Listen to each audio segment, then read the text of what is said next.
টাঙ্গাইলের মধ্যমাঠ থেকে আক্রমণে যাওয়ার চেষ্টা। খুদে ফুটবলারদের ফুটবল প্রতিদ্বন্দ্বিতা। ঢাকা বিভাগীয় পর্যায়ের ফাইনাল। অনূর্ধ্ব 17 পর্যায়ে মেয়েদের ফাইনালে মানিকগঞ্জ আর টাঙ্গাইলের মধ্যে তুমুল একটা লড়াই।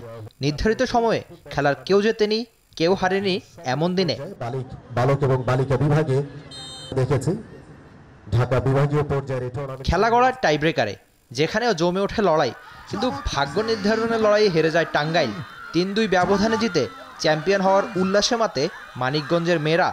দারুণ খেলে দলকে জেতাতে ভূমিকা রেখেছেন দলটার গোলকিপার মেঘলা। বললেন ফুটবলই তার ধ্যান জ্ঞান। বাসা থেকে যদি সাপোর্ট না করতো তাহলে আমি এত দূর আসতে পারতাম না। আর আমার বাবারও সাপোর্ট আছে এবং কি আমারও ইচ্ছা আছে একদিন আমি ন্যাশনাল টিমে খেলবো এবং কি আমার মানিকগঞ্জের মুখ উজ্জ্বল করব। কোটি মানুষের আস্থার ভালোবাসায় 11 বারের মতো দেশের 1 নম্বর রেফ্রিজারেটর ব্র্যান্ড ওয়ালটন। তারুণ্যের উৎসব উদযাপন উপলক্ষে যুব ক্রীড়া মন্ত্রণালয় কর্তৃক আয়োজিত টুর্নামেন্টে বালক বিভাগের ফাইনালেও জমজমাট লড়াই। গাজীপুর আর কিশোরগঞ্জ কেউ যেন কারো চেয়ে কম নয় এমন দিনে। প্রথমার্ধে গোল পায়নি একটা দলও। শেষ মুহূর্তে শারিয়ার সাজ্জাদের গোলে লিড নেয় গাজীপুর। বাকি সময়ে গোল করতে পারেনি কোনো দল। রেফারির শেষ বাঁশির সাথে সাথে চ্যাম্পিয়ন হওয়ার উচ্ছ্বাসে মাতে গাজীপুর।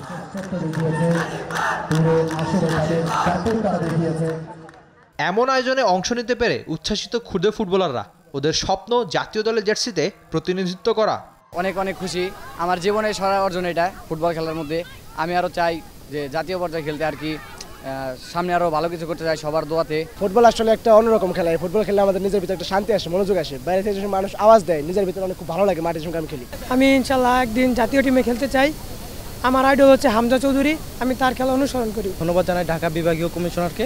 উনি এত সুন্দর একটা টুর্নামেন্টের আয়োজন করেছে যেখান থেকে নিম্ন নামের প্লেয়াররা বয়স ভিত্তিক থেকে এখান থেকে উপরের লেভেলে ওঠার সুযোগ পাবে।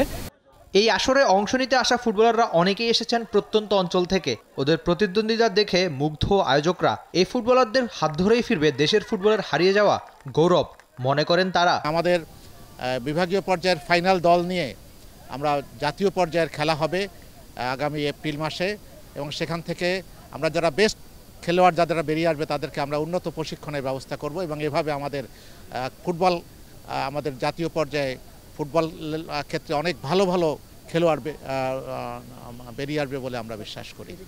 বিভাগীয় পর্যায়ের সেরা দলগুলোকে নিয়ে অনুষ্ঠিত হবে জাতীয় পর্যায়ের টুর্নামেন্ট। বেশ কয়েকজন ফুটবলারকে উন্নত প্রশিক্ষণের জন্য বিদেশেও পাঠানো হবে বলে জানান আয়োজকরা।